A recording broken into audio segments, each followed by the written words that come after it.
Peach ice cream. I don't know what's going on, but I want peach ice cream now. Well, his daughter's name is Georgia.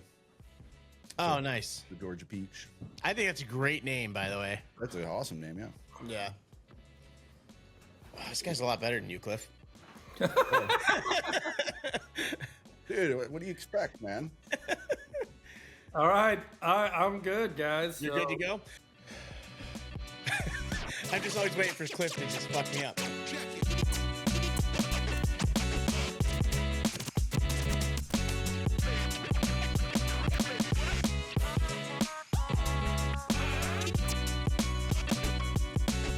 So, all right, everybody, welcome back to the All Angles podcast. It is our Tuesday episode, and we have a guest that I've been looking forward to for a while. Cookie's been talking nonstop about it, so I'm super excited about this. So, Cliff, introduce us to who we have here today. Well, this is quite literally one of my oldest friends ever. How long have we known each other, Tyler? Like 6 or 7 years old, something like that? Yeah. We went when we were mites. So Yeah, we were 83. So we've known each other 42 That's 7 years. years. Old. Yeah. So, by the way, this is Tyler Kirk. Like I said, one of my oldest friends, and we'll get into this as we move along. But one of those things where we were very close growing up, and then we both kind of went our separate ways. I went to New York and kind of lost track with everybody back in Dallas, and then we reconnected a handful of years ago, and it's been great ever since. But no, Tyler's got a great story. I look forward to hearing about it today. I know a bit of it, but not all of it. Again, through that whole time lost. But like you said, we started out playing hockey together. There's some great photos of us from back in the day. One we tried to recreate a couple of years ago that didn't go so well for me.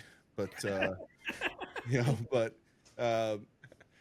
tell John. So to give you an idea of John and I's background, we've known each other now, 13, 14 years, something like that.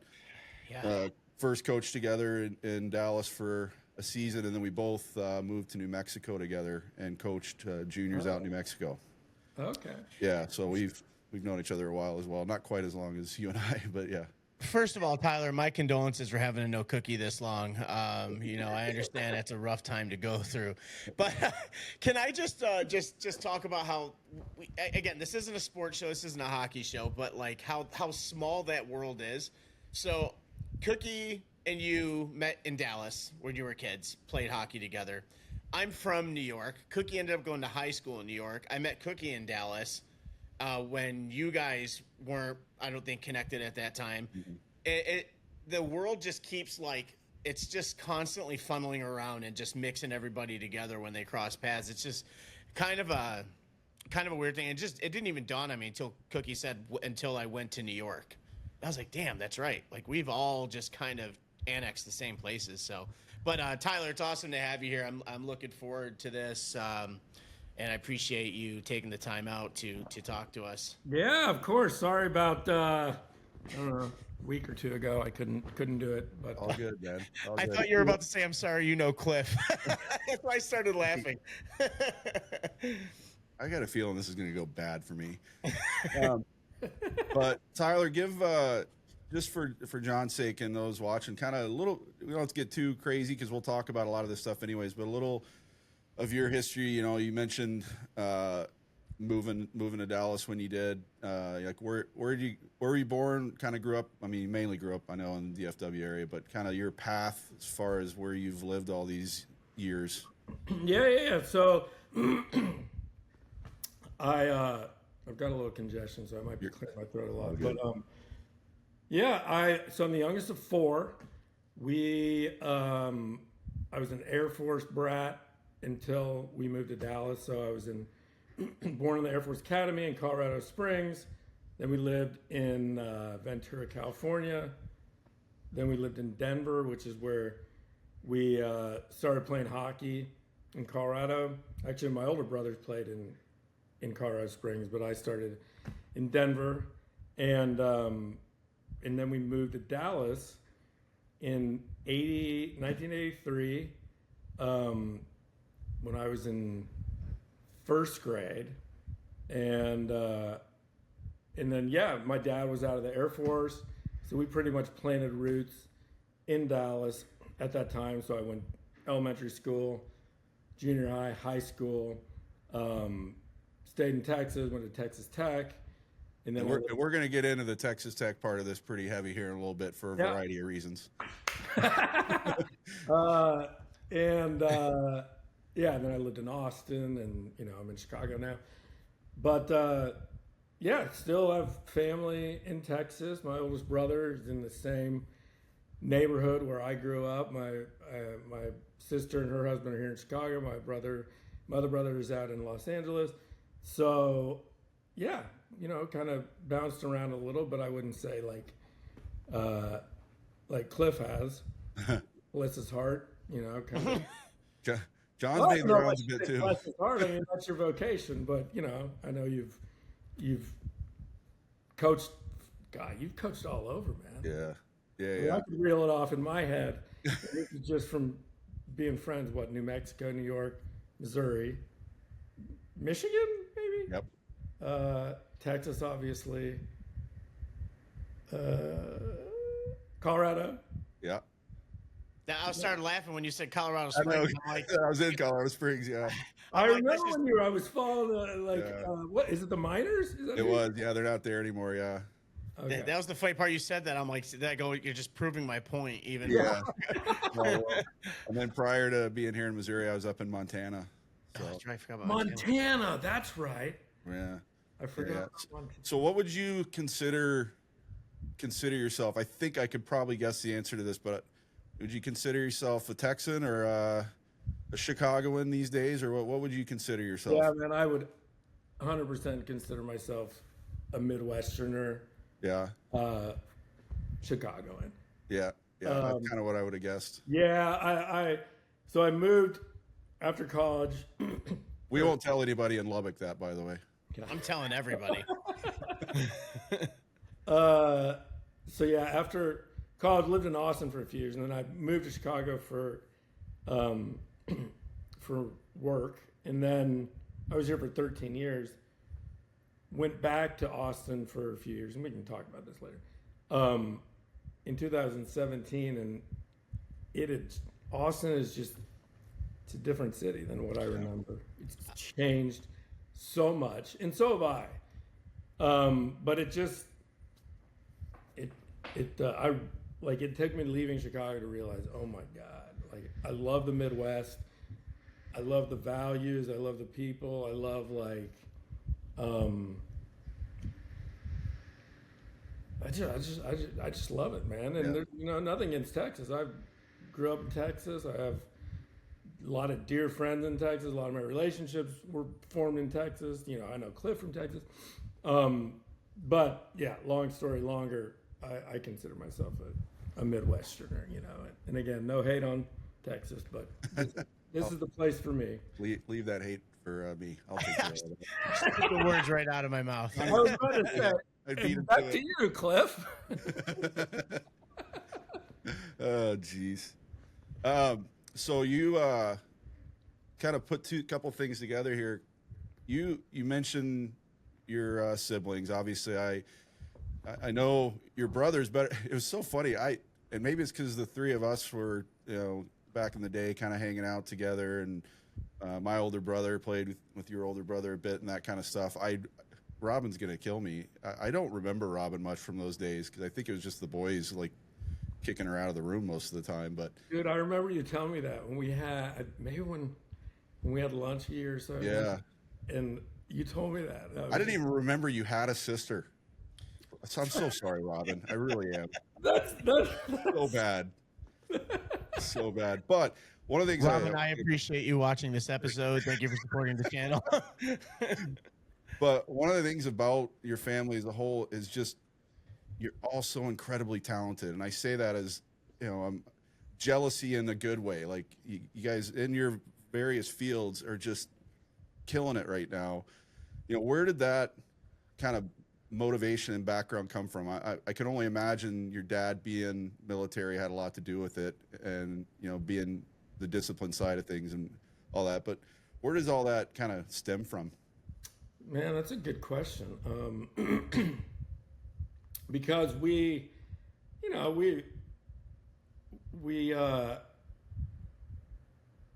my parents divorced when I was 12. So right when I was going Or to to mine. Yeah. I think ours were about the same time. yeah. roughly. Yeah, it was. Yeah. And like that was a shitty time, man. Like Yeah. junior high, I mean, you're already like kind of I don't trust anybody who says junior high was awesome. If you think junior high is awesome, Not even a little bit. no, not even a little bit. No. But yeah, man. So I say this about my parents' divorce because, you know, we had our issues and, you know, a broken family, but there wasn't any drama or Yeah. you know, it wasn't big scandalous. It was just like, all right, parents got divorced. But I do think that me and my siblings, awesome parents aside, I mean, my father, my stepmom, my dear mother, rest in peace. Yeah. Me and my siblings, we always encouraged each other so much and always supported each other so much in whatever we did. And that's true to this day. And we really, none of us, you know, not everybody's path is linear, but none of us have ever had trouble with the law. None of us have ever had, you know what I mean? Like we've all just pretty much had, kind of on the straight and narrow. I mean, I obviously like am a sober guy now. We can talk about that.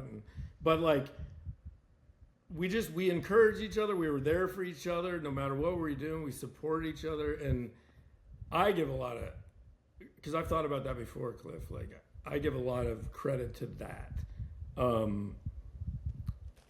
You know, being just there for each other, and no matter what we were doing, like in hockey or my sister and her cheerleading.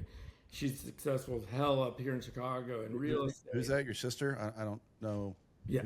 No.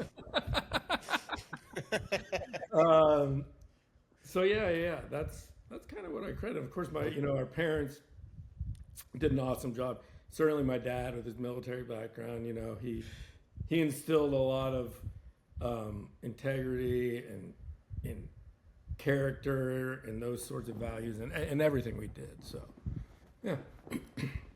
No, that's great. Yeah, like I said, it's impressive to, and I, even at a young age, what you're talking about with the support among your siblings, I caught on to that pretty quick, even as a kid. It is impressive, and you know, it's fun to watch from afar and the success, you know, you've had, you know,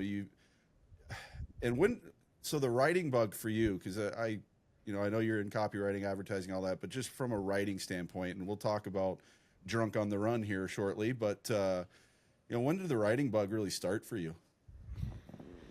It started, when I got a job. My first job out of Texas Tech was at an ad agency in Austin called GSD&M, and I got a degree in communications, and with really no specialization. I mean, I've always been creative, but I got a degree not really knowing. I knew I wanted to be in like a creative field. I didn't know if that was music or film or whatever. But so when I was living in Austin, GSD&M, it's right downtown. It's got this magnificent building that just stands out. I don't know if it stands out as much anymore because Austin has just grown up so much. Yeah. But it's just this awesome advertising agency. And I remember like seeing that ad agency and driving by it and being like, seeing like all these creative people walking in and wearing shorts and t-shirts while, you know, I did a sales job. That was my first job. And I was wearing a fucking tie and sweating my balls off at 100-degree heat in Texas. I was like, I want to work there. I don't really know what they do, but I want to work there. And I don't know how people do that in places. I lived in Florida and was working corporate America and had to do the suit and tie every day. And the moment I left my apartment to the 20-foot walk to my car, I was hoping I would die, just because I couldn't stand that kind of heat and humidity on you so bad. Oh my God, dude. It's so sticky, so disgusting. And there's no hiding that you're incredibly, that you've got a swamp in your pants. It's just absolutely disgusting, right? It's disgusting. It's the worst thing ever. Right. It's terrible. So anyway, I literally was like, I want to work at that place. So I went on the internet, my dial-up connection, and I went to their job board, and they had an opening for like a media assistant, and I didn't know what that was. I read the job description. I lied on my resume. I finagled this whole thing. I didn't get any feedback. And I remember calling, this is back when people used telephones, and to call people? It's amazing. It's amazing. Did you know you can talk on an iPhone? No. Listen, man, this isn't a podcast where we spread lies, so let's chill it out a little bit there. So I remember I called, and because I couldn't get an answer on the resume. And sorry if I'm going off subject. Hopefully this is what the podcast is about. Of course. Yeah. You should hear us when we get off on a All right, good. But if I go too far off and I need crowning, you guys just bring me back in. But we should rename this podcast really because of the two of us, the tangent or the all tangents podcast. Yeah, the all tangent podcast. Plus it's the perfect name. But plus the magic of editing, you can edit all this shit. But I remember I could not get a reply. And the more, I've always had this thing, if I really want something, I'm going to fucking go after it. And I was just like, how can I get in there? How can I get in there?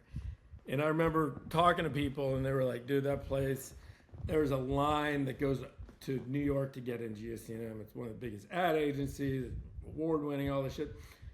And I remember I couldn't get a reply. And finally, the recruiter was getting pissed off. She was like, we have your information. She didn't say it, but she was like, you're on thin ice. So just, tap the brake. So I called, and I said that I made up a story that I was a media buyer from, I said ESPN or something like that. And I said, I asked who the person was that ran the media department. And this receptionist told me the name. And I said, okay, well, I want to leave a message. And it was this lady named Barbara Rogers. And I left a message. And I was like, hey, I'm so-and-so. I'm head of ESPN. And my nephew, Tyler Kirk, is extremely talented. No, I didn't say nephew. I said my protege. I said, he's really talented. You need to look into this guy. And maybe we can, get a relationship going. And left this message for it. And the following Monday, I got an interview. That's taking line on a resume to a whole other level. So I got an interview, and I didn't come clean in the interview. But they didn't look into it. They were just like, oh, okay, all right. And, so I sold myself, and I got the job. And so I'm in at GSC, I'm working in the media department, which is a lot of numbers, and they're the people who schedule the rates and what airs when and stuff like that I knew nothing about. But that was fine. I was just happy to be in. But over the course of a couple years working there, I was like, I think I'm on the right bus, but I'm not in the right seat. I want to be what those guys are doing in the creative department. The guys that are and girls, making the ads and coming up with these crazy, wacky ideas. And that's what I wanted to do. So You're creative as hell getting the job. So, I mean, clearly it's there. Exactly. So I remember I there was 2 years into it, and I had made friends all over the agency. And I remember one of the group creative directors, a guy named Rich Talopik. I told him, I was like, man, I want to be a writer. I want to be a creative. Can I come and work for you? He was like, let's go to lunch. So we went to lunch, and he explained to me, like, I was like, oh, I work at GSM. You just hire me in your department. I mean, it doesn't work that way. He was like, you need to go to portfolio school. Do you know portfolio school? I was like, no, I have no idea what that is. He was like, it's advertising school where you learn how to do this stuff. You put together a portfolio, and then you shop it around and go to agencies and get hired. And I was like, that sounds like a lot of work. But he told me, he's like, if this is what you want to do, man, this is what you need to do. Because he started riffing off all these people. He's like, Bill, Mark, Chris, Jody, Jill, he's referring to people that were awesome creatives at GSM. He's like, they all went to portfolio school. And at this time, I loved Austin. All my friends were there. Had a girlfriend. But I wanted it that bad. And I was like, fuck it, I'll do it. So I looked around. There were only a handful of portfolio schools at that time. There's one in Miami. There was one in New York. There was one in Atlanta. And they were all 2-year schools, but there was one in Chicago. There was a 1-year school.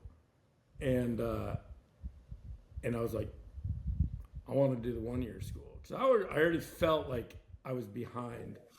And because I was 27. Looking back, I'm like, Jesus, I was a baby behind. But anyway, I was like, fuck it, I'm going to move to Chicago. So, yeah, I moved to Chicago and went to portfolio school for copywriting, creativity. Loved it. I thought I'd be in Chicago for a year and then move back to Texas, and ended up just falling in love with Chicago. Got a job at an agency here, and the rest is kind of history. So that's where like the writing bug hit me. And then, along the way, I've pushed into other writing and creativity endeavors, right? Writing a book. I've written a screenplay. I wrote a video. I was going to say, because you mentioned before you didn't know if you wanted to get into music or this and that, and you've kind of done all that, especially along with Lee. You kind of branched into a lot of that stuff. I was telling John a while back, I don't know if he remembers this, that, a lot of the stuff that you guys have done with the old 97s, it's been badass. And I know that got John's attention as a former musician. Well, that like, it's not even my style of music, but I love that band. Like, they had something, there always been something different to that genre. And I can't even remember who introduced me to him. I believe it was like when I was back in college, and someone told me about him. But and then Cliff said that. I was like, you gotta be kidding me. I'm like, I actually know who that band is. Yeah, man, those guys are awesome. And it's like, it's so funny that, like, I'm not a big new age guy, but there is something to, you attract what kind of energy you put out there. And like John, stop laughing. I know exactly why you're laughing right now. Oh my God. Damn it, Nicole. Every damn time. You might as well tell that. So it's not. Yeah, you have to tell me. We had a guest, and I have a friend. Her name is Nicole. We had her on the show, and talking about manifesting and stuff. And there's like a million different roads that just started intersecting through all these things that were happening the day before. And like the most prominent one is Cliff was having a conversation about starting a podcast. And it was like a day or two later, I called Cliff. I'm like, hey, you ever wanted to do a podcast? And And that's how this whole thing was like born. And It's been nonstop since, including as recently as yesterday evening. yeah, what I can't remember what I it don't was. even remember now. I tried to block it out because I don't want Nicole to win. But my friend Nicole is like big into this kind of stuff, and we were talking about it. And like when I first, like I met Nicole through a TikTok live, and like now the TikTok lives are actually pretty decent. It's not people just acting the fool, like people are on there talking about things. And I went on there because like I'm working on a docuseries for people with MS right now, and after that, my next thing I want to do is like this travel show where I drive around and go to small towns and like learn about their cultures. I want to go around like North America and Oh, cool. do stuff like that. Everybody knows the big cities. Our plans to take this show on the road eventually. Yeah, and everybody knows the big cities, and everybody knows about abandoned like poor towns and stuff. I just want to do the small towns that have their own unique culture all over the place. And one of my favorite things about coaching I've ever done, and one of the favorite things I did when I was in a band and touring and just in my life, are visiting these small places. Even when I go to England every summer, I don't go to London. I go to like the Peak District up north and stuff and visit these smaller towns and have these really cool experiences with like actual locals. And so I wanted to do that, and I was telling Nicole, and I was like, yeah, it'd be cool to have somebody like kind of host this kind of whole show thing. And she's like, it's funny you say that. I was talking to somebody yesterday. And she's like, I'm big into manifestation. And then so every time there's something now, I just blame her. And because it's non-stop. And so like Nonstop. so yeah, so you saying that, I can't even help it. I just start laughing, and Cookie clearly immediately saw that and knew what I was laughing about. But it's a weird thing, because I'm not the guy. It's like, oh, I'm a Sagittarius, so that's why I'm cranky this morning. Like, I actually mock it openly, but very often lately, people are like, eh? And I want to argue because I love arguing, but I can't argue with these things. So that's just funny. That came up. I'm like, oh my God, man, like I can't escape it. So My comment was manifested about manifesting. it was. It was. Just to kind of wrap up a bit of the career type side of this, I'm sure it'll creep back in, but Yeah. at some point in the recent past, I would say, and I don't remember, then you'll have to remind me, when you decided to kind of leave the agency side of things and go on your own. When did that happen, and kind of what precipitated that? What was kind of the thought process and kind of going out on your own? It was a couple things. COVID, Yeah. happened, so everybody was grounded. When COVID happened, we were still in Austin, and it was, you got, everybody knows, it was just kind of like jumping out of the airplane and building the parachute on the way down. Like nobody knew what the fuck they were doing. And That's a great way of explaining it. Yeah. That's the perfect way of explaining it. you got to land, man, but how, you don't really know how. And at this time, like, it was about a year before I ended up getting divorced, and that's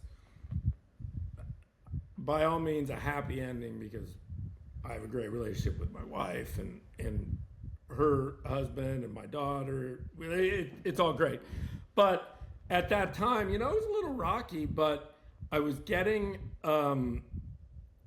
these, because I lost my job in COVID, and then I started just getting contract positions for like a year, because companies were like, or agencies and companies were like, we don't know how long this is going to go on. Yeah. So will you work remotely for us, be our creative director, copywriter, whatever? And I was like, yeah, absolutely. So that's how that's really started. And then, now, we're 5 years out from COVID, and just kind of throughout that time, I was just like, dude, I can do this. I can like kind of run my own show. Well, Right? I So would it wasn't say really like, yes, you hit that right on the head. I mean, you got the Jewel Osco thing out of it, which was huge. yeah, the Super Bowl thing, and so a lot of really positive things happen, and it wasn't necessarily by design, but it was kind of pushed into it. And I was like, dude, I can, like, I have the contacts, I have the talent. You know, it's scary. It's a little scary, but you know, whatever. So that's kind of how that happened, man. And then Cliff, within that, you know, being on my own and kind of being my own little agency, that's when I was like, dude, I'm gonna write this book, because this book, and I know you want to talk about that, had been in me forever. So it was more like a lot of things that happened in COVID was like, no more talking, just doing. Let's just fucking do this, you know? And like the book and, you know, this t-shirt company I started and going out on my own. And I'm not trying to toot my own horn, but it was just kind of like, let's just start being more action oriented and more, you know, proactive instead of reactive. Yeah. Well, you mentioned the book. That's where I was kind of headed next. And you know, the kind of important parts. You've discussed a lot of this to those that are on your Facebook page, putting little snippets in there. And this also brings me back to Texas Tech Talk. I'll get into some of the funnier stuff later, but and tech people's obsession with tech, but which is a very real thing. But I don't know what you're talking about. Yeah. It's amazing to me. Cliff told me a little bit about it, and I'm just like, what do you mean? I'm serious, and I've been, like you said, I've been all over. I've personally been to multiple schools. I don't know of another school that is obsessed with themselves. And I can tell you one right off the top of my head, and they make me want to fight everybody in public. The Ohio State University. I was just about to say Ohio State. They are insufferable, and if you go there and you're watching this, I don't care. Yeah, Ohio State is pretty bad, but I mean, dude, Tech's up there, man. UT. Well, UT's in a different way, I would say. I mean, my dad and my aunt are both UT alums, and my aunt's still kind of obsessed with it. My dad told me many times over the last 10, 15 years, or maybe longer than that even, that he wouldn't even recommend anybody go to UT anymore. It's completely not what it was. Yeah. UT seems like the kind of place they're obsessed over football, and like that's where you hear it mostly from. Ohio State, it could be anything. It could be anything in the world, and they're like, well, it's the Ohio State. What else do you expect? And I'm just like, how would you like an uppercut to start your day today? Yeah. Good Lord, that's a trigger. I will say, and then we'll get into this, about tech. And I think this is kind of, I've noticed this with a lot of my friends and tech fans. Like, I think the Ohio States, the UTs, and you know, a lot of other schools, they think they're the end all be all. It's the best place. We're the best at everything. Austin's the best. Columbus is the best. I know where you're going with this. We are not. Yeah. But we just but we love it. We love our time there. And that's what I meant. Yeah, it's just a love of the school, the love of Lubbock. I mean, it's not that we're the shit, leave us alone. We just love being Red Raiders. Yeah. How do you get hired as a recruiter for those places when you got every person who's ever took a piss there is already doing the job? Recruiter there. Recruits itself. They have no recruiters for those places. Yeah. Oh my God. And it's all. There's also something about when you're in Lubbock, 7 hours in West Texas, and there's a little culture shock when you first get there because you got a city boy like me from Dallas. And then all these country kids, it's like this melting pot. And it's like, we're in this together. You know, you're out in the middle of the boonies. And hey, out there, you need those country kids. You do. And some of those country kids are like still some of my best friends, man. But yeah, I fucking love tech. But it took every grain of restraint to not wear tech today on this podcast. I didn't want to be that guy. I wish you did, because Cliff had already kind of like was telling me about it, and I didn't really know anything about tech. The only thing I ever remembered about tech was that's where Manziel went to school, right? No, A&M. Oh, he went to A&M. Okay, because I heard all the obsession over A&M. That's right. And then like Texas That's Tech. where Mahomes was. Oh, God. Yeah, Pat Mahomes with the tag. Okay, so there we go. No more questions. And Baker Mayfield before he went to Oklahoma. Okay. Oh, that's right. That one I actually did know. If you start sweating bullets, man. No, I'm good. Actually, it's been nice up in Chicago. I'm guessing it's because I live in DC. It just started getting nice here. Like the last few days too. Yeah, we had like a couple weeks straight where we were touching 100, and now like yesterday, last couple days was like low 80s, and it's been glorious. Oh, nice, man. Yeah. Nice. Yeah, we went through a stretch up here. We had a couple days last year where we were like last week we were upper 90s. And a Texan would have said this is fucking hot. And I was just like, I'm so glad this is. Yeah. I would much rather be freezing than 100%. sweating. You can always warm up. You cannot cool off. No. Yes. I've had my theory for years. I can always put more clothes on. There's only so much I can take off before people are offended. Yeah. And with me, it doesn't take much. It happens with a pair of gloves for me. Yeah. We've all actually lived in these like really cold places. Like when Cliff was in Marquette, I was in northern Wisconsin in an area called Spooner where we had a month straight. Cliff, I think you guys are getting the same temperature. We had a month straight where our high was like -10.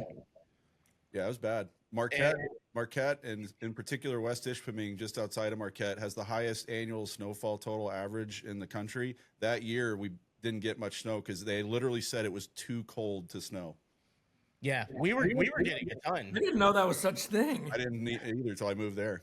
We were actually we had a ton of snow. I think we had a collective of like 15 feet of snow throughout the year. And like I didn't see the roads, the concrete on the roads until I want to say March. Yeah. When the ice melted, because it was like an inch of ice down there the entire time. My dog I had at the time, Maverick, when I would let him out, you'd just see his tail periscoping around the snow the whole time. And like they had to have the county or the state or whatever had to bring in trucks to bring snow out of town because there was nowhere to put it. And it wasn't even a big town. That's how much snow there was. And the cold there was wicked. And that was the same year Cliff was up in Marquette. So like we were there. I think they haven't had as much snow and it hasn't been as cold since then up there. And it was a horrendous. That's like Siberia. That's like when have you seen those videos where it gets so cold and if you throw hot water, Yeah. It turns to snow immediately. Yeah.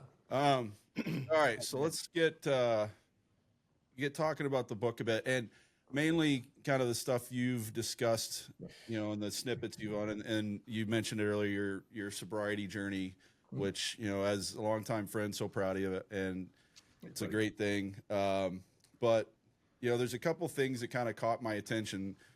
First of all, when you decided to stop drinking, I thought was really interesting.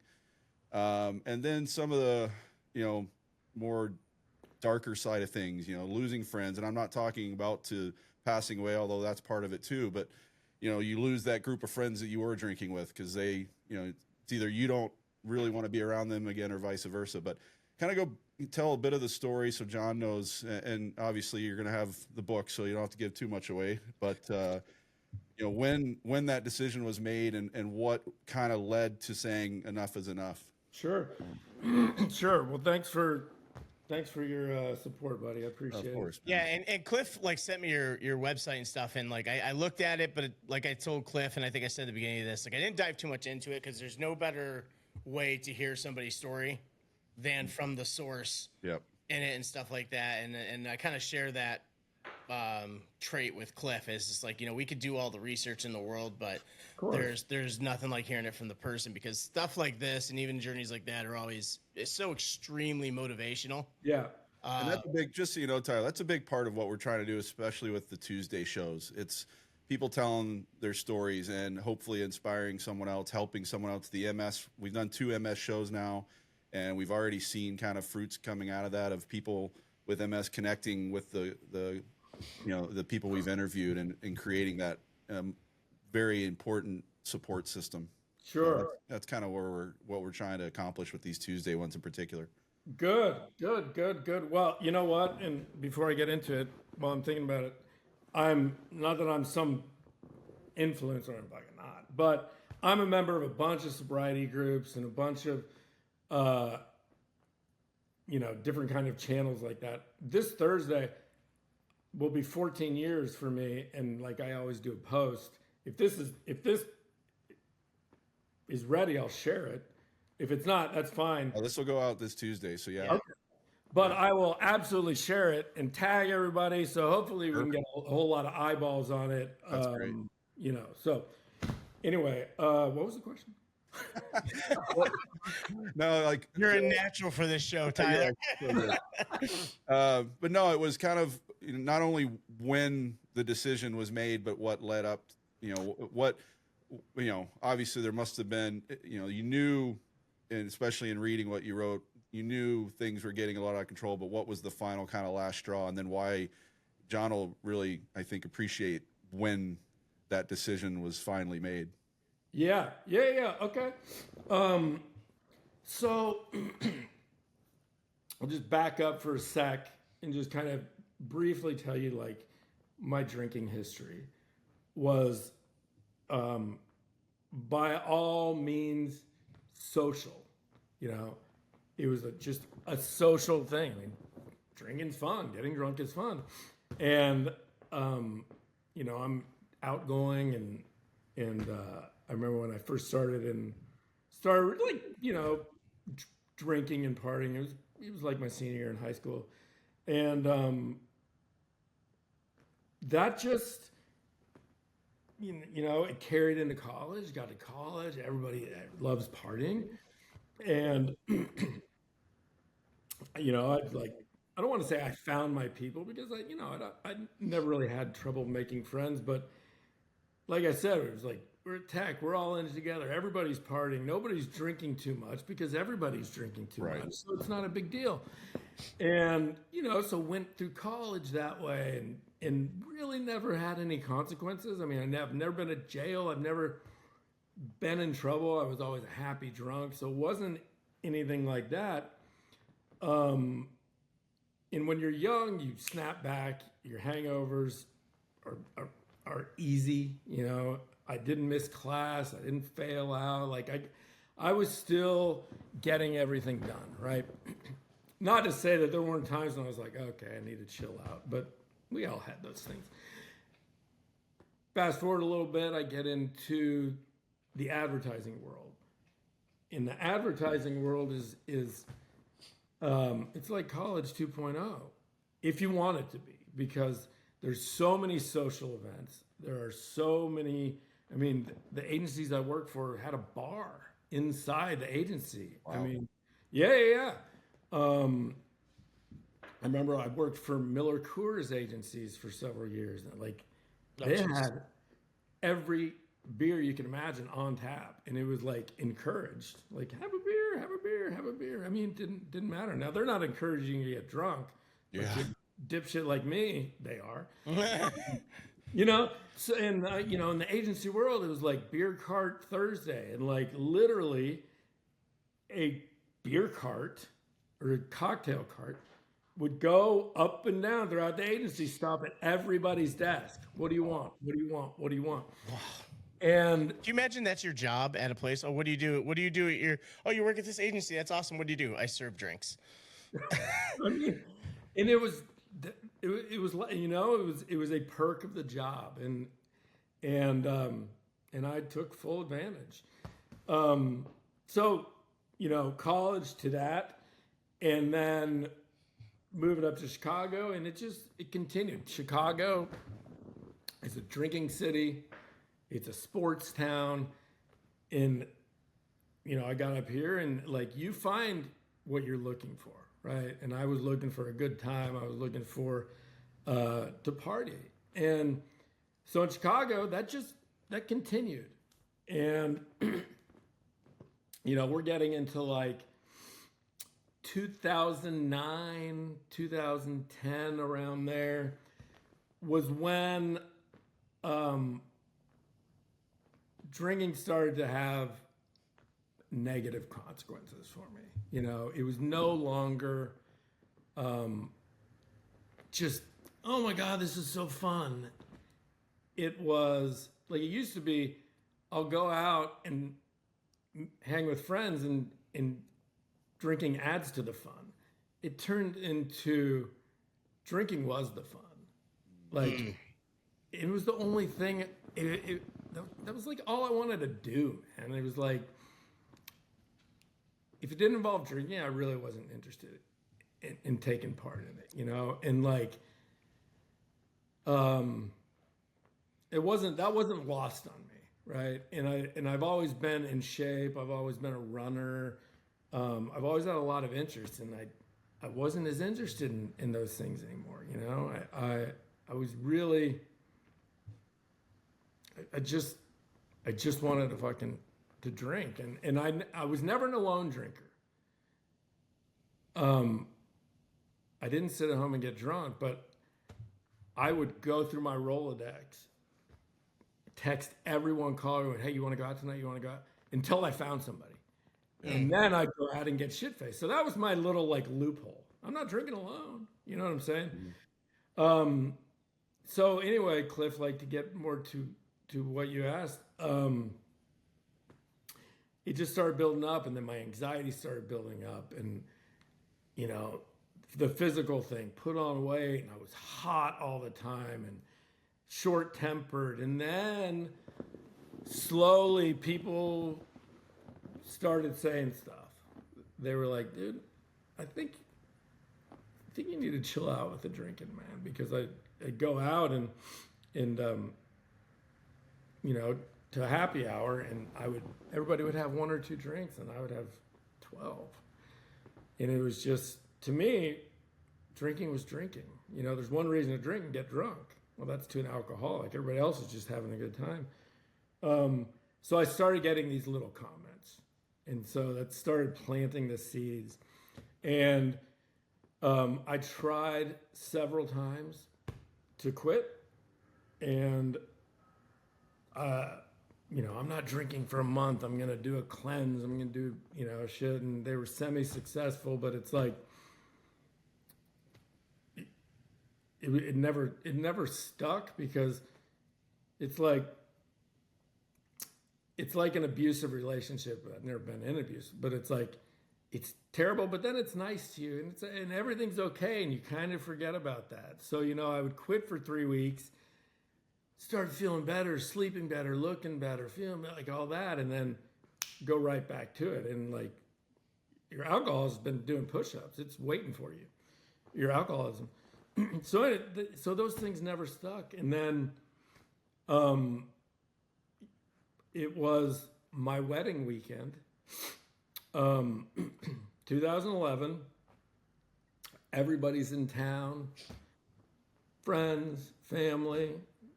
Cliff, we hadn't reconnected. You would have been invited, so don't get mad at me about that. Shut up, man.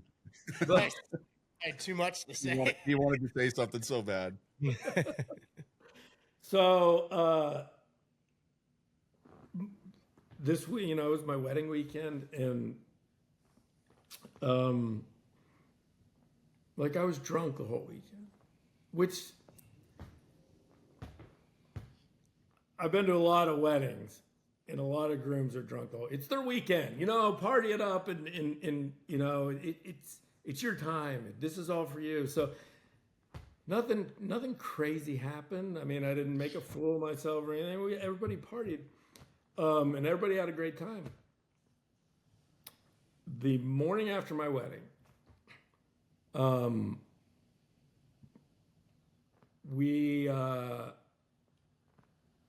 morning after my wedding, we had rented a rooftop at a Cubs game. So the wedding party, my family, my friends, everybody, we were going to go to a Cubs game. And I woke up and like started drinking mimosas and started getting tipsy. And everybody went to the game. I stayed back at the hotel and did some stuff. And then me and my brother Lee took a cab to Wrigley. And I remember he was like quiet in the cab, and I was already buzzing. We get to the rooftop at Wrigley, get out of the cab, and we're walking up, and he stopped me in a stairwell, and he goes, "You know what, man?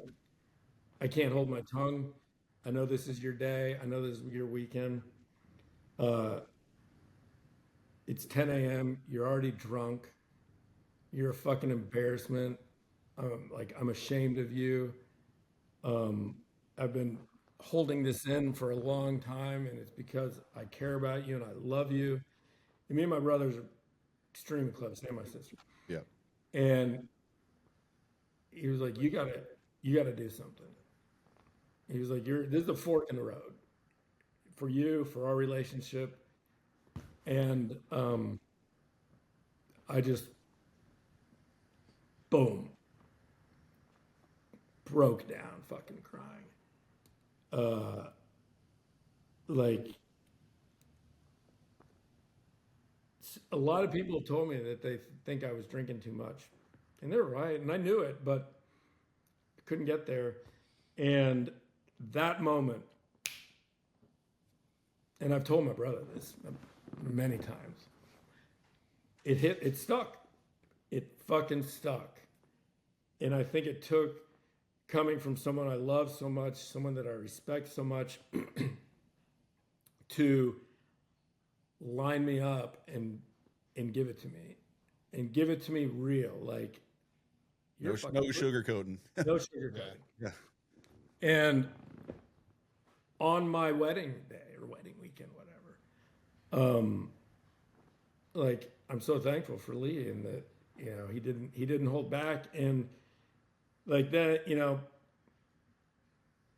I would later learn in years of, you know, going to AA, and now I mentor people and sponsor people. If you're lucky, you have that moment. A lot of people don't. And I had that moment, and like, just telling you guys about it, like, it's like it just happened yesterday, man. Yeah. And so that started me on my journey, and never looked back. And I've been sober since that moment, you know. So It's funny because you said, like, there's been times where a lot of other people had said things to you before, and you know, it's almost like you have this armor, all these comments, like, you hear them, but they kind of bounce off, you know, they're happening. It's just that one that just kind of pierced the armor. Yeah, it's the people closest to you that know how to break through that. yeah, it's the stars have to align. It was just meant to happen that way, you know. Yeah. There's a lot of times where you see it around you, like, everybody, we've all seen it around us, and like, you see it around you, it could become part of your, like, when it becomes part of your routine in your life, like you said, they're doing it. I remember I've ran gyms on and off for like 15 years. I've collectively about 15 years running gyms, and I remember being ironically in Dallas. It was, you work 8 in the morning, we wouldn't get out of there till 10, 11 at night, and what's everybody do? You go to the bar after. Mm-hmm. And then it becomes part of the routine, and like, it's hard because there's a lot of funny stories. I mean, me and Cliff have a lot of funny stories that kind of revolve around that, but when it becomes something that's dictating every day and working around it every day, to see somebody who, like you said, is fortunate enough to have that one get through to get you to stop, have that moment, because like you said, a lot of people don't, and it's definitely one of those things you can't really forget, and it's such a helpful moment. Like, kudos to your brother. Yeah, man. Kudos to my brother. I mean, and that doesn't take anything away from you from doing it and putting in the work, obviously. Sure. But Sure. like, for your brother to, because I mean, he said it, and I'm sure other people were thinking it. Yeah, 100%. And God, it was just, you know, it was also, John, like, the timing of it. He was like, this is the first day of your marriage, and you're drunk. Are you going to go this way, or are you going to go this way? And it was just like, all these things fucking align, man. And I'm so thankful that he did it on that day. I remember he was like, I'm sorry. I know this, you're going on your honeymoon, and this might fuck it up, but I don't care. You're more important than that. And like I'm lucky, man.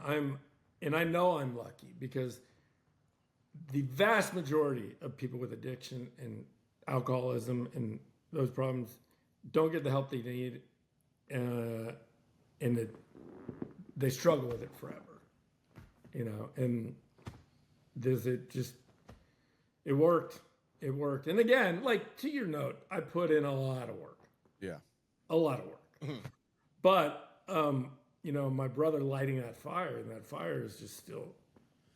I think the timing, and the reason I was so wanting John to hear the timing of that, because I do think, and not to get, again, cheesy with the whole manifesting thing and all that we joked about earlier, but I again, we'll never know the answer to this, but in my mind, I suspect if it's just any other weekend and you and Lee are just hanging out at your house or something, it may not have had the same impact than that moment, that weekend.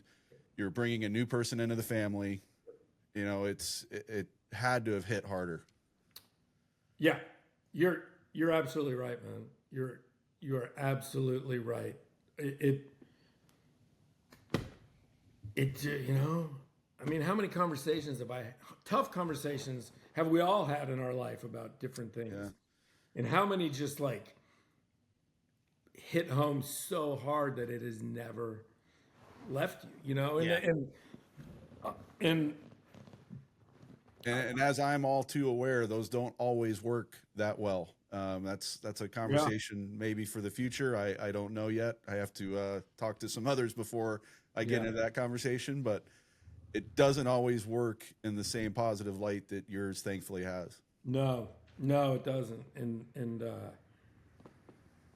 you know, interventions. I mean, that's what that was. It was an intervention. Yeah. Might not have been like the kind we see on TV where they're around a table, but it doesn't need to be. Like that's all it fucking needed to be.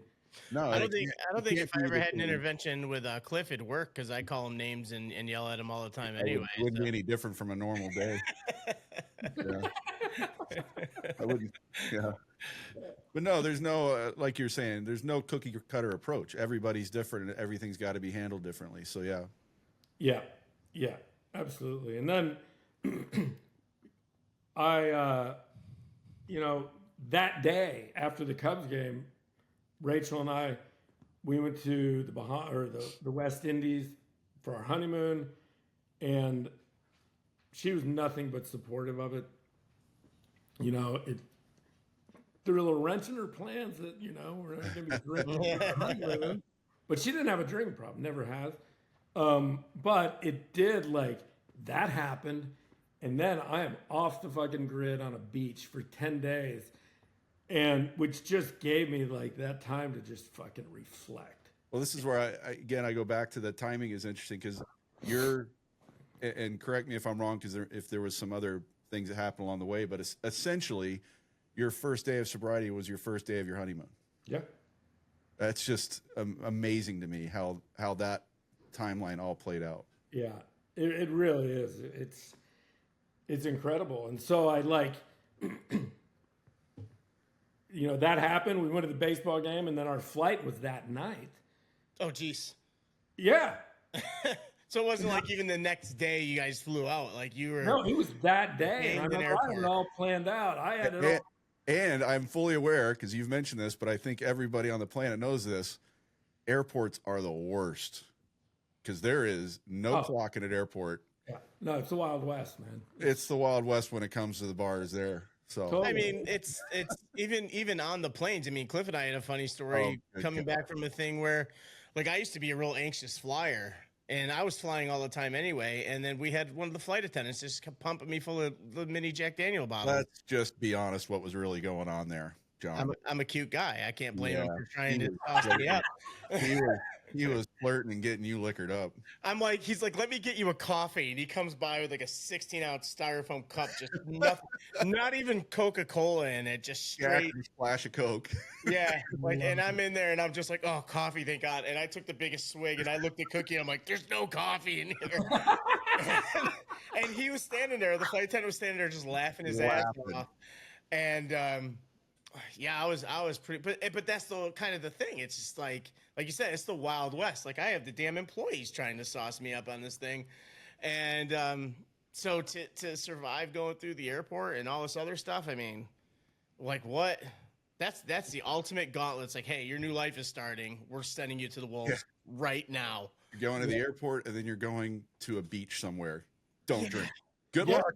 Yeah, holy shit. Dudes, I had it all planned out. I mean, I'm sure. we're gonna fucking drink all day at the Cubs game. Then we're gonna go to the airport and have some drink.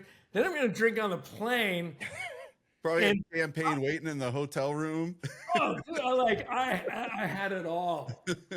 And then my brother just shut the door on that. Attaboy Lee. You know what though? I mean, your brother had to break to put him in a position to break you. Yep. And like, damn, like a cookie, like you nailed it, man. I mean, it's honestly it's the worst, but yet the best timing. Yeah. Because going on a honeymoon where that's your plan, that could turn things into a much different direction. Oh, totally. And so, like, what? Well, totally. And you know what? Another thing that you know, I have an ego. We all have an ego. I mean, it's a part of us, but it's like, you know, nobody likes to be told what to do and invasion of space. Even when my brother did that on the day after my wedding and my honeymoon, like not 1 ounce of me was ever like, fuck you. You got to do this now. It wasn't. It was like everything just opened up and I was just like open to it. So I think part of me was just waiting for this. I think like, Lee knew what he was doing. Yeah. For sure. Yeah, for sure. So, yeah. So when I got, and I'm sure you have another question, but after the honeymoon, I came back, and I remember I reached out to a buddy who had been sober for years, and I just said, hey, explain to me what happened. I got to get sober and I have to stay sober. And he said, go to AA, sit down, shut your fucking mouth, and listen. And I was like, okay, I'll do that. And so I went to AA, and one of the first things they tell you, they're like, do a 90 and 90 meetings in 90 days, every fucking day. And I wanted this so bad. I did like in 1,000 and 1,000. I mean, I went every day for like the first 3 years. Because like they were like, if you want it bad enough, how bad do you want it? And I was like, I want to be one of those guys. It's like when I was a creative or when I wanted to move into agency, I was like, I want to be one of those guys. Now I was like, I want to be one of those guys. I want to be one of these sober guys, and just do what you got to do. So that's the difference between people that have to go to those things because they messed up and got in trouble versus the people that are like, I want to make a change. Yeah, it's true. And again, like if I'm ever sound like I'm tooting my own horn, I'm not. You have every right to. Yeah, toot the horn, dude. Yeah. Beep, beep. All right, well, we'll start wrapping it up here because we know you got to go. We'll have some fun here, and I got 15 more minutes. So I know, but I got the fun stuff to get to now. Now that we've gotten through all the really important stuff, now we're gonna have John hear all about Poncho's raise the flag. But before that, what? First of all, but second of all, you only really kind of pin dropped the book. You said you had this book in you. It just like kind of, I mean, you just told us your story. I'm assuming this is what the book is about. Yeah. Let me text my sister back. Who? Yeah. You have one of those? Okay. Give her Cliff's phone number. Yeah. And make her just send Cliff the middle finger emoji. I'll tell her, I'm on a podcast with Cliff. She's like, he's dead to me. No, she should just respond with, ooh. Yeah, exactly. You know Cliff Cook. No idea who you're talking. Yeah, okay, so the book, this book, it's called Drunk on the Run, and it's really just um, you know, it's a memoir. It's about my journey, you know, starting in high school, like my drinking, but it's not all about drinking, and it's not all just like this dramatic, you know, oh my God, I mean, there's a lot of funny parts and there's a lot of good times in there, but you know, the common thread throughout the book is alcohol. So I've had this book in me forever, and when I first got sober, I was journaling and I was writing, and I was just like,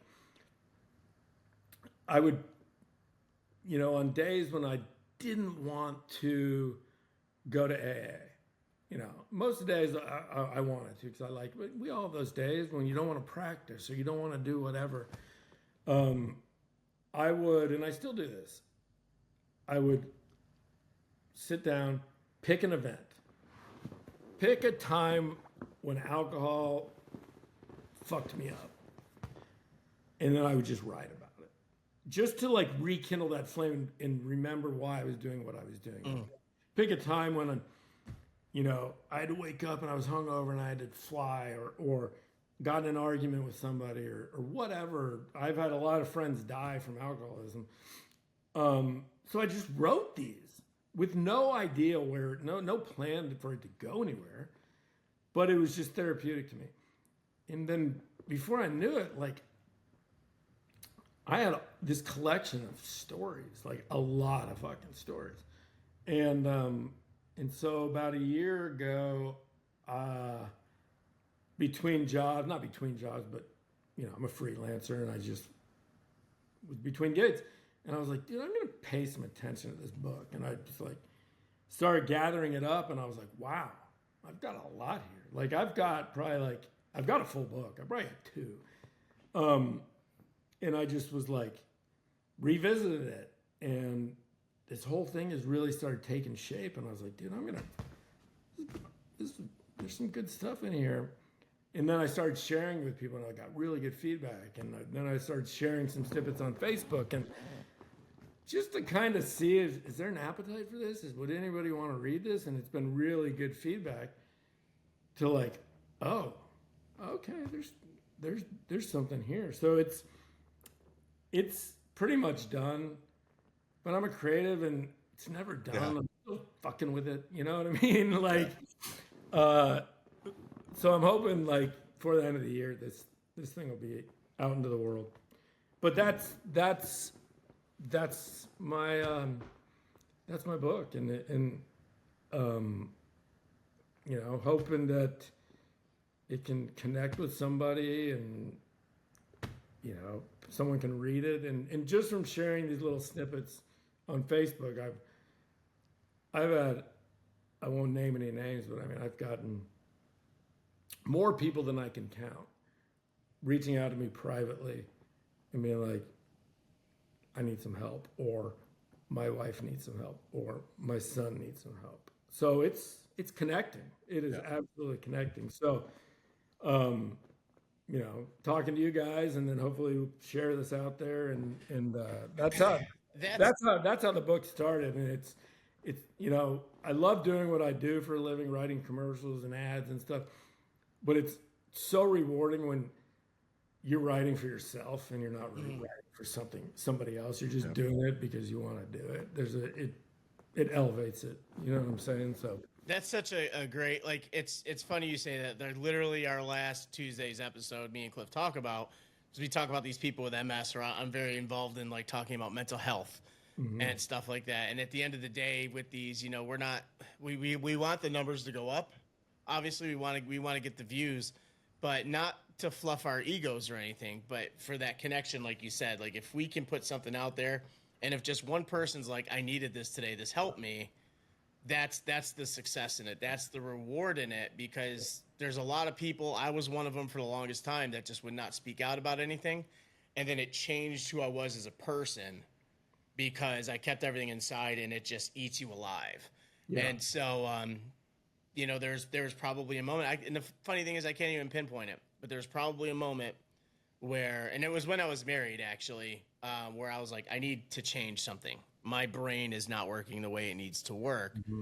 And I recognize that. So like starting to do all these other things, just like you said, if it connects, if it connects with somebody, that's more important and more valuable than really anything out there. Cause that's the moment the tide starts to shift and you can start making those kind of things. And sometimes you just need a little bit of a light to guide your way there. So 100%, man, 100%. And I want to hear y'all's connection with MS. I just want to say this one thing, like, not everybody's gonna have a Lee that tells them this. You know what I'm saying? And most of the people are not going to. I mean, it is not lost on me how fucking lucky I am. So I'm right with you guys, and and if you want to have me back, or you look at the footage and you're like, there's a couple holes in here. Can we revisit this? And you expand on that. I'm happy to do that. No, we'll replace Cliff with you. What kid is this? When I say that out loud? Well, you just screwed yourself because I was going to finish with something really sappy you were involved with, and now you kissed my ass. Worth it. To answer your question real quick, the connection with MS thing, because I want to get into all this the fun stuff Cliff was talking about. The MS thing is I was friends really close with somebody. I didn't know anything about MS. I was friends with somebody who told me she had MS, and she started telling me what it was. And then through TikTok, I started meeting other people with MS, and they started telling me their stories. Much like, stories like how you tell your stories, they have their stories of them dealing with MS before they get diagnosed, the things they're going through and how it's affecting their lives. And I don't have MS, but just hearing the stories and hearing how it affected everybody differently, and there's just not different levels to it, but just the effects in different ways it has on people. Yeah. I, been doing photo and video for quite some time now. I said, okay, I want to make, I just wanted to make at first it started off as a documentary film. And I wanted to make a documentary because I was looking stuff up, and there's just really not much out there. You have a couple celebrities like Selma Blair, Christina Applegate, Jack Osborne. I could be wrong, but I believe Chris Pratt's father passed away from MS. And Jack Osborne does? Yeah. Yeah. And even, was it Andrew Bickle that played for the Blackhawks? He had to retire because he has MS. Wow. And so, but you look into it, there's just not a lot out there other than what people are putting on social media. So I started off and I said, I want to make this film about it. And then the more people I met, I realized I need more time per story.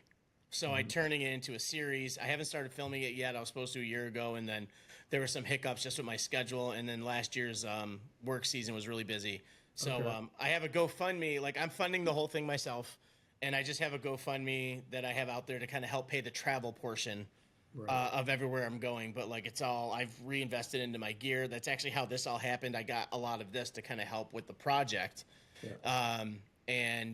So now it's really just getting out and filming it. And we had our friend Adam on here, the new person, Julie, that we met. There's a lot of other people, like a girl that lives a few hours from me. Her name is Jen.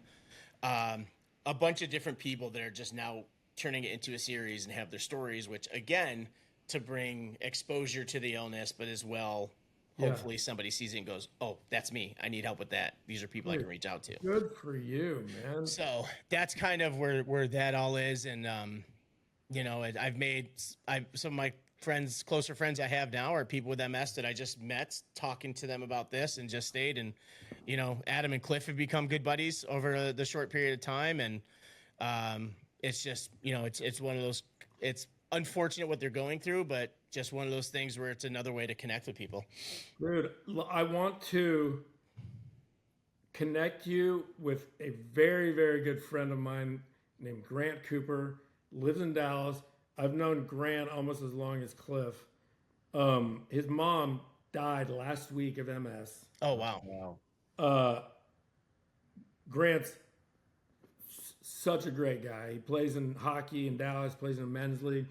I knew his mom and from afar watched her just deteriorate over the years. You guys should have him on. Yeah.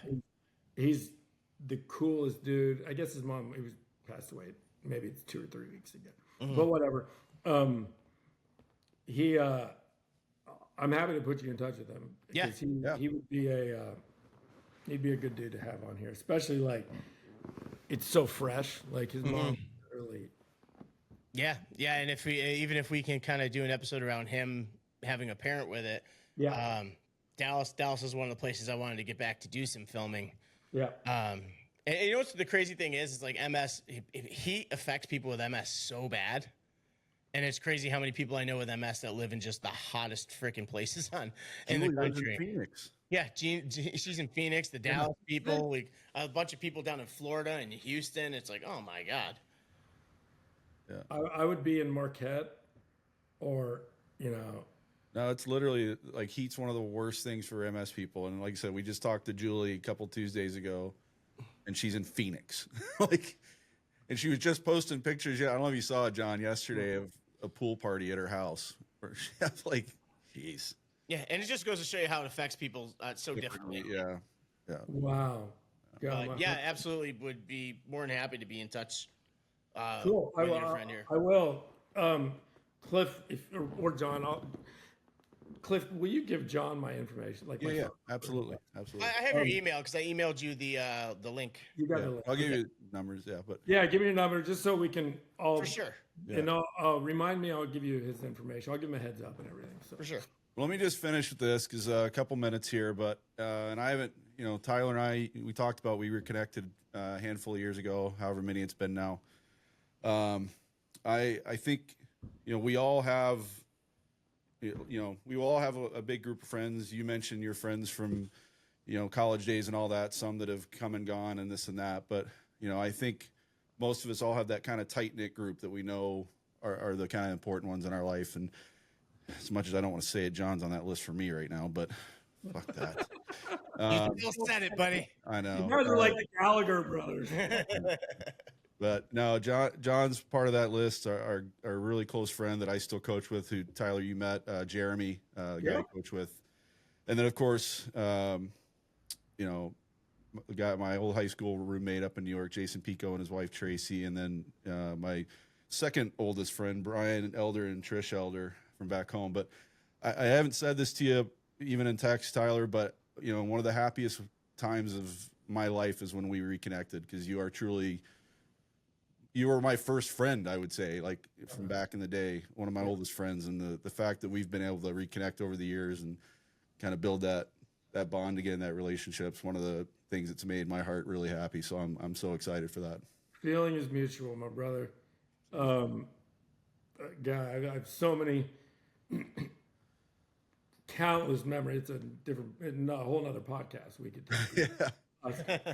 As runts and our travel teams and and everything like that. But yeah, brother, I love you to death, and I'm so glad we've reconnected. And the older I get, man, it's like those relationships are important. Yeah, I'm all about the quality of friendships rather than the number of friendships these 100%. Days.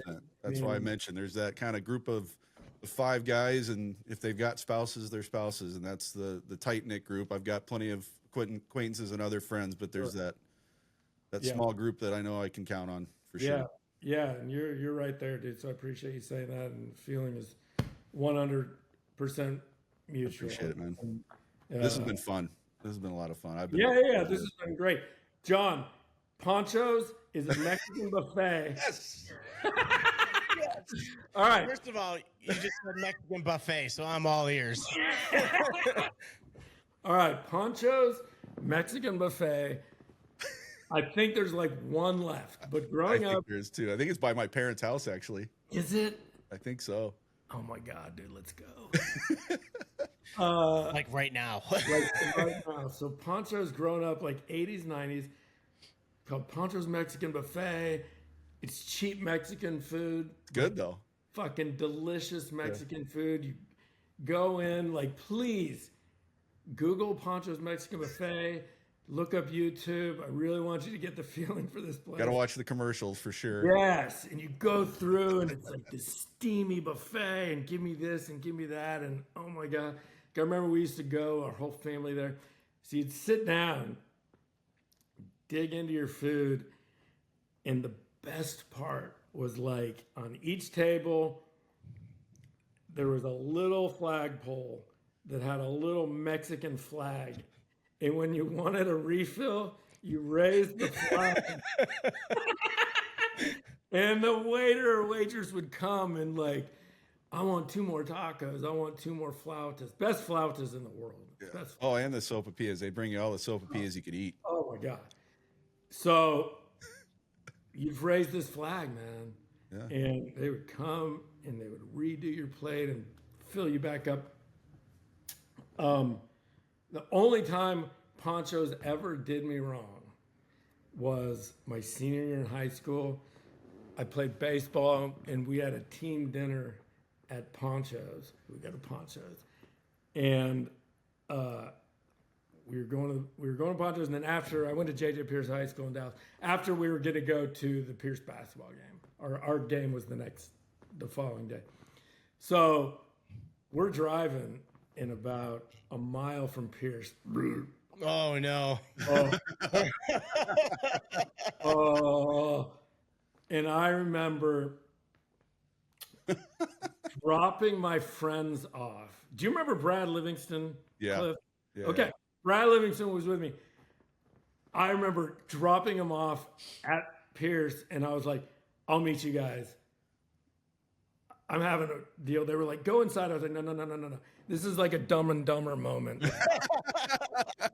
So I dropped him off. I went to my house, ran in, and that was Just a photo finish. oh, dude, it was like a religious experience.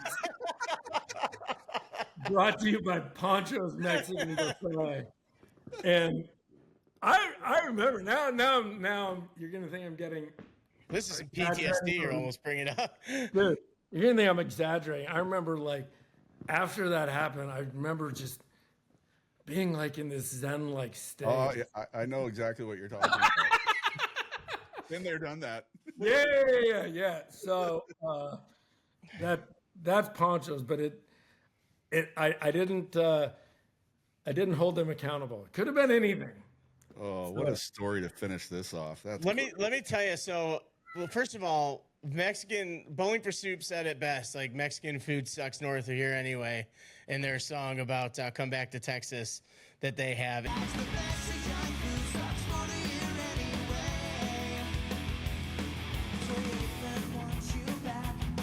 And it's true because like there's Mexican places, there's some good ones. Like up here in Virginia, there's like 1 or 2 that are decent. But Mexican food in Texas, and I'm not even talking about the what do you call it? The Texican food. What do they call it down there? Tex-Mex. Texican. That almost sounds bad. But yeah, the Tex-Mex thing down there is whatever. But like the authentic Mexican food down there is awesome. And first of all, Cliff, screw you for never telling me about Ponchos. But there's 2 left. There's one in Mesquite and there's one in Humble. I'm pretty sure there's one by my parents' house in North Richland Hills too. Oh, okay. Well, that's what Google's telling me. So, Cham, my other brother, he texted me like a month ago, and he was like, "Dude, I had to be out in Mesquite. There's a Ponchos here, so the next time we're gonna go to Mesquite." And I'm like, "That's the only reason I will ever go to Mesquite." Yeah, I used to work. One of the gyms I ran was in Mesquite, and yeah, agree completely. Oh my God. Good stuff. Well, thanks again, Tyler. This has been great. yeah. Tyler, my thanks God, so much yeah. for coming on, man. Guys, this has been a blast, and I hope. Thanks, Tyler. Yeah. That guy's awesome. Told you, man. He's brilliant. Absolutely brilliant. Like I got nothing. I got it nothing. wrapped wrong. up. It definitely wrapped up perfectly with this whole Ponchos thing, and you Yeah. know, fuck you, Cliff, because we never once went to Ponchos. Well, no, it's because it's again. They're hard to find, but I do think there's one by my parents' house. I haven't even been to it. I haven't been to a Poncho since high school. Seriously? Yeah. Oh my God! Because we were at your parents' No, actually, that's probably not true. Because there was one in Carrollton that I think my brother and I occasionally went to. Now that I think about it, Oh, okay. but we rarely, when we were going to that one, when we were kind of coaching together before all his shit, I don't know that we ever actually ate there. I think we usually ordered out. Oh, gotcha. That's one of those things that's kind of cool though. Like when you have friends that you've had for that long, like on my list, you'll see I have my friend Matt Grabsky. He owns a couple restaurants in Utica. Me and him were, when we were 2 years old, we're in the skating club of Utica thing where it was like a show and it was like Pac-Man. Nice. And I was baby Pac-Man. He was Mr. He was Pac-Man. His sister was like Mrs. Pac-Man, and we just ran around on the ice and picked up with little Pac-Man outfits. That's all I can really remember.